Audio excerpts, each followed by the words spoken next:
Bismillahirrahmanirrahim.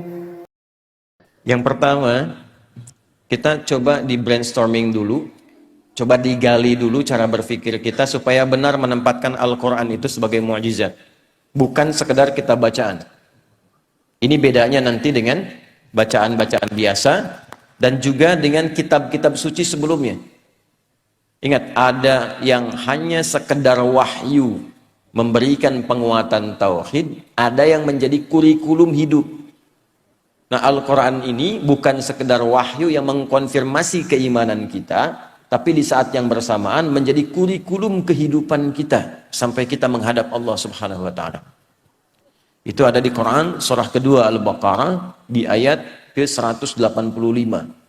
Saking istimewa dan tingginya dipilihkan di malam terbaik, di hari terbaik, di bulan terbaik, oleh malaikat terbaik kepada Rasul terbaik. Malamnya saking pentingnya, suasana di malam itu dinaikkan semua jenis kebaikan sehingga amal soleh pun naik lebih dari 1000 bulan pahalanya. Itu nanti ada di Quran surah ke-97. Inna anzalnahu fi lailatul qadr. Tuh, kenapa pakai lailah tidak pakai lail? Kalau lail itu hanya menunjuk waktu, di waktu malam. Anda mau tahajud, ambil sebagian waktu malam. Quran surah 17 ayat 79. Wa minal laili fatahajjad bi. Dari sebagian malam, waktu yang cukup panjang itu, ambil sebagian untuk menunaikan tahajud. Jadi lail, layali, lela, lili, ya, lala itu malam. Ibu lili, ibu malam-malam. Kalau pakai ta, lailah, berarti ada yang istimewa di malam itu. Karena itu begitu detil diksi Al-Quran itu, ayatnya ketika menampilkan inna anzalnahu fi lailatul qadr. Berarti ada yang istimewa di malam itu. Ya, saking istimewanya, malamnya berubah suasananya, berubah nilai pahalanya. Wa ma adraka ma lailatul qadr. Lailatul qadri khairum min alfi syahr. Bukan 1000 bulan ya, lebih dari 1000 bulan. Nanti bergantung kadar keikhlasan. Kalau yang berhitung 1000 bulan, ya dikasihnya 1000 bulan. Ya, kalau tidak pernah berhitung, Allah berikan pahala tanpa hitungan. Harinya ketika turun itu Jumu'ah, menjadi sayyidul ayyam. Bulannya Ramadan, syahrul Ramadan alladzi unzila fihil Quran. Malaikatnya ketika menerima Al-Quran langsung berubah jadi sayyidul malaikah. Ya, Jibril, Ruhul Amin. Nabi ketika menerima itu menjadi sayyidul anbiya'i wal mursalin. Tidak ada yang menerima Al-Quran dalam suasana apapun kecuali berubah jadi istimewa. Rasulnya jadi istimewa, malamnya istimewa. Tadi Al-Qadar, malamnya diberkahi. Nanti surahnya Ad-Dukhan, surah ke-44 itu ya. Ya, inna anzalnahu fi lailatin mubarakah. Anda bayangkan. Kemudian turun di Mekah. Nah, ini yang mau saya tunjukkan keistimewaannya. Mekah itu jangan dibayangkan saat ini yang ramai, maju, banyak hotelnya dan sebagainya. Ini saya ilustrasikan ya Bu Pak. Ini kanan, ini di kiri ini. Ini tisu biarkan saja. Ini lembah. Ya, ini lembahnya nih.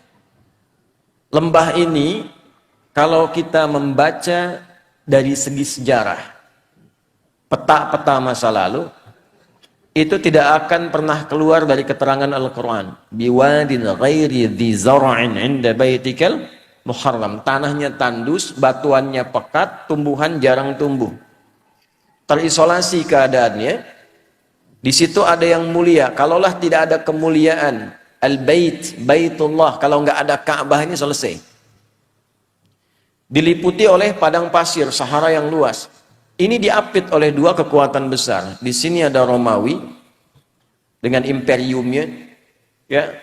Saking dahsyatnya Romawi, kalau Bapak Ibu nanti ada sempat waktu mengunjungi, itu terbentang Mediterania, ada laut besar Mediterania, dari Italia ke Libya, Tunisia sampai ke Turki itu sampai sekarang arsitektur bangunannya peninggalan Romawi masih ada.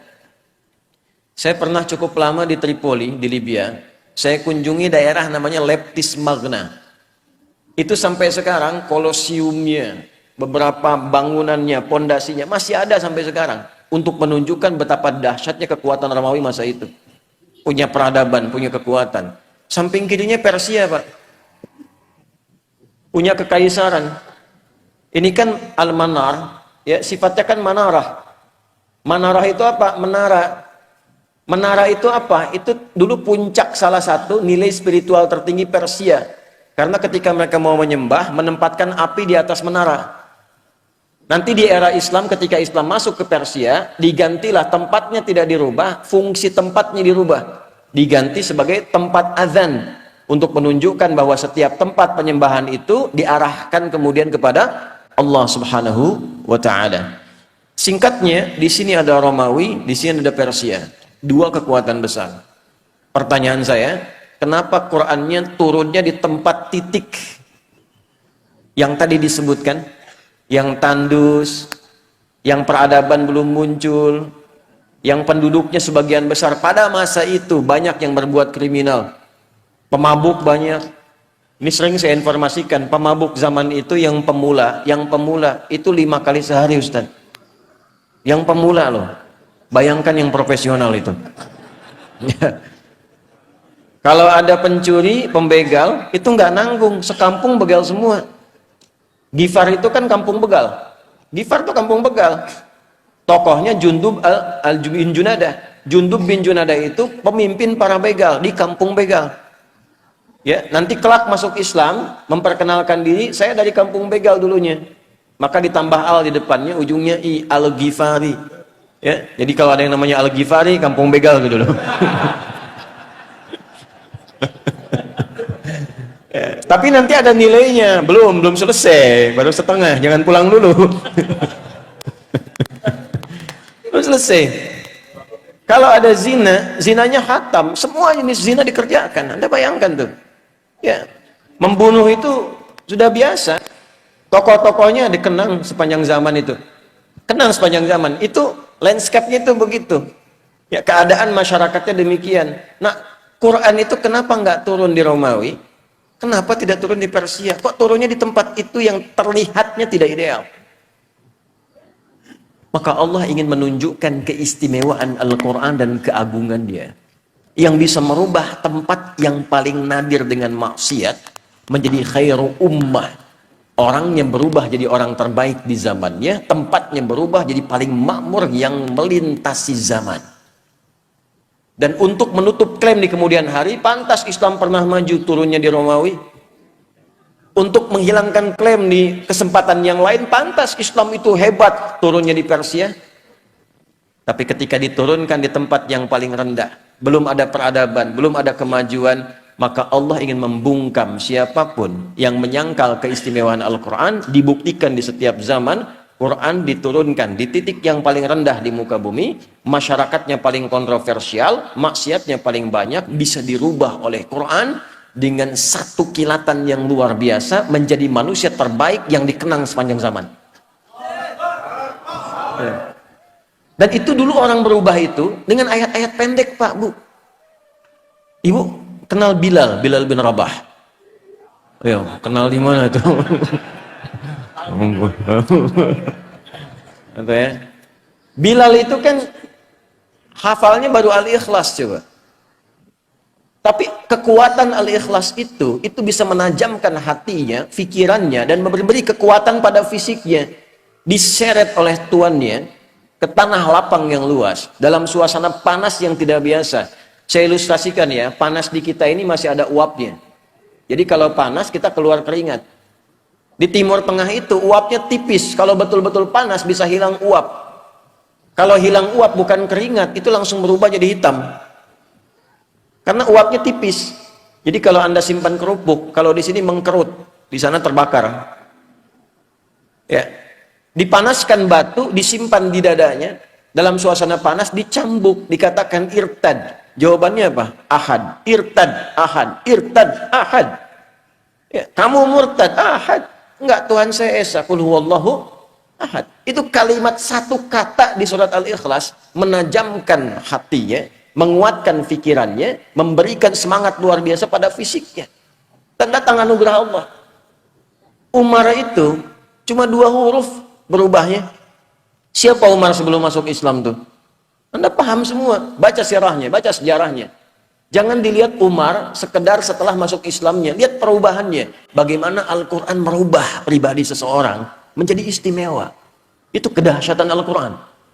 Umar kan dulu luar biasa sebelum masuk Islam, bahkan berkeinginan membunuh Nabi kan. Di perjalanan yang sangat luar biasa, sebelumnya Nabi doakan di antara 2 Umar kan, memohon pada Allah kebaikan. Di perjalanan hanya mendapatkan informasi saudarinya masuk Islam. Saat sampai ke tempatnya hanya terdengar 2 kalimat dulu tuh, Toha. Anda bayangkan, Toha itu menajamkan sanubari ya. Merasakan frekuensi getaran yang tinggi, itu memperlemah semangat buruknya, tiba-tiba tergetar dan berubah jadi baik. Cuman dengan Toha jadi mulia. Anda sudah Al-Kahfi, sudah Yasin, sudah Baqarahan tuh, belum bisa berubah juga. Nah ini faktornya apa? Kenapa orang dulu mendapatkan cahaya Quran begitu dalam dan merubah tampilan jadi istimewa dan langsung turun kesaksian Allah? Yang mahal tuh ini. Nanti pindah ke Quran surah ketiga Ali Imran ayat 110. Persaksiannya langsung menggunakan bentuk fi'il madhi untuk memberikan inspirasi mudhari. Kuntum khaira ummatin ukhrijat linnasi ta'muruna bil ma'ruf wa tanhauna 'anil munkar wa tu'minuna billah. Ini mahal kalimatnya. Ya, kalian itu benar-benar umat terbaik yang pernah terlahir dan berkehidupan di muka bumi. Jadi teladan. Nah, bagaimana mereka menjadi umat terbaik itu? Ketika mengambil spirit dari Al-Quran dan menerapkan kurikulum yang ada di Al-Quran pada kehidupannya. Jadi Al-Quran itu saking istimewanya bukan sekedar bacaan Pak Ibu. Membaca itu adalah membuka pintu untuk mengetahui isinya. Nah Al-Quran itu nanti ada 3 level. Level bacaan, level pemahaman, level pengamalan. Saat membaca itu untuk tahu isinya, untuk dipahami. Makanya kalimat pertamanya Iqra. Iqra itu belum menuntut paham dari qiraah. Ya, ketika ada qiraati, ada Iqra dan turunannya, kan kita tidak diminta memahami. Di mana-mana orang baca pertama kali itu untuk bisa baca, tidak dituntut paham. Itu hukum standar. Setelah itu memahami. Maka pindah ke tilawah. Tilawah itu, Bapak Ibu sekalian, bukan sekedar baca. Tapi membaca, memahami apa yang dibaca. Setelah periode Nabi diisi dengan wahyu, setelah itu dialihkan tahapnya dari qiraah ke tilawah. Ketika ada praktek ibadah dan muamalah, langsung berubah jadi tilawah. Bukan qiraah lagi. Ya, contoh, sholat ini. Sholat itu ketika ayatnya turun, berupa perintah penunaian, itu iringan kalimatnya bukan qiraah lagi, tapi tilawah. Buka Quran surah ke-29, Al-Ankabut ayat ke-45. Saya yakin umumnya jamaah hafal tengah-tengahnya, tapi awalnya jarang dibaca. Ini yang tengahnya nih. Innas sholata tanha. Apa awal ayatnya? Oh, kan? Awal ayatnya utlu ma uhiya ilaika minal kitab wa aqimis shalah. Innas sholata tanha 'anil fahsya'i wal munkar. Utlu kata perintah dari kata tilawah. Tala yatlu tilawatan utlu. Wahyu pertama, Iqra bismi rabbikal ladzi khalaq. Setelah terkumpul wahyu ada perintah ibadah, utlu. Apa bedanya qiraah dengan tilawah? Kenapa turun qiraah di awal Iqra bukan utlu? Karena qiraah itu hanya perintah untuk menghadirkan apa yang diingat atau membaca yang di hadapan tanpa menuntut memahami apa yang dibaca itu. Kenapa wahyu pertama itu Iqra bukan utlu? Karena Nabi Muhammad itu jangankan paham, baca aja nggak bisa.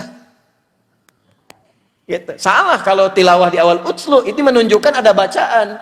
Makanya Nabi mengatakan, Iqra ma'ana biqari. Saya nggak bisa baca, saya nggak punya hafalan, saya nggak pernah sekolah, saya nggak punya guru. Kenapa dibuat Nabi itu oleh Allah ditetapkan ummi? Untuk menunjukkan Qur'annya orisinil bersumber dari Allah. Litakidi ummiyati Muhammad sallallahu alaihi wasallam, untuk menguatkan Nabi itu seorang ummi, untuk menunjukkan pada semesta bahwa Al-Quran itu orisinil firman Allah, tidak ada campur tangan Nabi Muhammad di dalamnya. Pernah nggak ngaji ayat Quran yang membimbing bisnis itu apa? Hadis-hadisnya apa? Keluarkan Kitabul Buyu'. Bimbingan dari Al-Quran dan hadis mengantarkan pada bisnis yang sukses dan membahagiakan. Tidak pernah ada sahabat, tidak pernah ada tabi'in, dan orang-orang sukses yang kita kenang sebagai orang kaya luar biasa, yang mengamalkan petunjuk itu dalam pekerjaannya, kecuali dagang dan bisnisnya tidak pernah kembali modal. Selalu kembali untung. Tidak pernah kembali modal, selalu untung. Ya, saya mengatakan ini karena saya meriset, Pak. Saya riset, Abdurrahman bin Auf itu pernah saya riset. Dari mulai modal pakaian, mempraktekkan petunjuk bisnis dalam Al-Quran, dipraktekkan petunjuk nabinya, jadi orang paling kaya di masanya, yang kalau kita hitung valuasi hartanya, nilai hartanya di era sekarang, itu saat meninggal mewariskan 14.000 triliun. Utsman bin Affan radhiyallahu ta'ala anhu, asetnya masih ada sampai sekarang. Anda kalau umrah lewat itu, ya, jalur itu pasti melewati satu hotel, warnanya krem, itu tulisannya jelas, wakaf Utsman bin Affan radhiyallahu ta'ala anhu, wakaf. Bisa nggak Anda membayangkan dari satu sumur, ada kebun di situ, satu sumur diwakafkan, lalu berganti masa dialih fungsikan, itu sekarang jadi hotel. Dibukakan akun di Bank Saudi atas nama Utsman bin Affan radhiyallahu taala anhu. Setiap ada penghasilan dimasukkan ke situ, disedekahkan untuk kepentingan umat Islam. Orangnya sudah wafat 15 abad yang lalu, nggak ada orangnya, akunnya ada. Kita orangnya ada, akunnya nggak ada. Mari cek. Nah, itu yang merubah itu apa? Al-Quran. Sehingga sahabat itu, mereka punya passion, punya bakat, dialirkan dan jadi pilihan. Kan 4 ya, Anda tinggal lihat di 4 ini. 1 kedudukan, ilmu yang kedua, 3 harta, yang keempat tenaga. Anda mau pilih yang mana? Tentukan salah satu. Tentukan salah satu dari 4 ini. Ya, di kedudukan, silakan. Ya, dari yang paling tinggi misalnya dari presiden, jadi gubernur, jadi wali kota sampai ke bawahnya terus gitu. Nanti lihat belajar pedomannya bagaimana jadi pemimpin yang baik, turunkan. Maka di situ kita punya tokohnya, ada Abu Bakar, ada Umar dan turunan-turunannya, sejahtera. Setiap di copy paste di generasi setelahnya makmur. Karena memang tidak dibatasi di waktu tertentu. Silahkan Anda cek. Di era Umar bin Abdul Aziz kan bukan eranya sahabat. Hebat juga. Luar biasa juga, sampai masa keemasan dibawa. Terbalik ketika Qur'annya ditinggalkan, malas ngajinya, hadisnya jauh, selesai. Jatuh. Silahkan cek dalam sejarah. Masa-masa keemasan, orang-orang Islam pada masa itu ketika dekat dengan Al-Quran. Ulamanya masih didengar, dijaga, diamalkan, ilmuwan makin banyak, sampai ke Andalusia, sampai di Iberia, sampai Mensibwa, sampai disebutkannya peradaban Islam di Spanyol, peradaban Islam di Portugal, peradaban Islam di A, B, C, dan sebagainya. Kapan? Ketika dekat dengan Al-Quran. Ketika Qurannya mulai jauh, mulai sibuk dengan dunia, jatuh. Nah ini yang mau saya tekankan di bagian yang pertama. Ilmu, silahkan, kita punya tokohnya. Ada Ali bin Abi Thalib, ada sahabat Abu Hurairah radhiyallahu ta'ala anhuma jami'an. Ya. Kemudian di babnya apa lagi? Harta, ada Utsman bin Affan, Abdurrahman bin Auf, ada Talhah dan sebagainya. Bab tenaga siapa? Ada Bilal bin Rabah. Apa Bilal pernah dikenal sebagai crazy rich di zaman Nabi? Tidak. Bagawan pengetahuan? Tidak. Punya kedudukan? Tidak. Apa pekerjaannya? Adzan. Tapi pernah nggak Anda mendengar begini? Bilal cemburu pada hartanya Utsman? Pernah? Tidak. Bilal cemburu pada ilmunya Ali. Pernah? Tidak. Kenapa? Karena mereka sudah memutuskan pilihan. Saya memilih yang ini sebagai bekal pulang kepada Allah. Jadi nggak ada cemburu pada yang lain karena punya jalan hidup. Saya memilih adzan. Kenapa? Karena saat adzan Allahu Akbar, Allahu Akbar. Begitu selesai Nabi komen, aku mendengar suara tapak kaki Bilal itu di taman surga.